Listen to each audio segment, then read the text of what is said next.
Okay, karon po ay October 9, 2024. Ang oras ay 4:01 na ng hapon. Okay guys, nandito ako ngayon sa SM City, Cebu. So sa nakita nyo kanina, yan yung metro ng pasahero ko.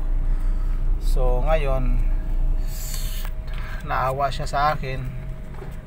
Ito yung pamasahe niya guys. Teka ha, binigay niya sa akin na 67 lang. Magkano ba ito? Pandagdag daw sa gamot. Magkano ba ito? Lah, ang dagdag sa gamot. Oh grabe, 500. Eh syempre hindi siya maawa dyan na sakit ang misis ko, papillary thyroid carcinoma, may katol pa sa balat.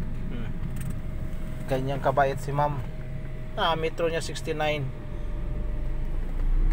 42. Ngayon ay October 9, 2024. Ma'am, kung sino ka man ma'am, salamat po ma'am. Alam kong pagpapalain po kayo sa inyong mabuting puso't kaisipan.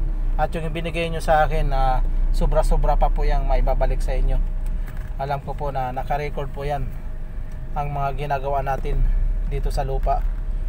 Kung ano yung binigay mo, yun rin ang tatanggapin mo. Siksik, liglig at tumapaw pa, sabi ng ating banal na Panginoon Hesus. Maraming salamat po ma'am, kung sino man po ikaw.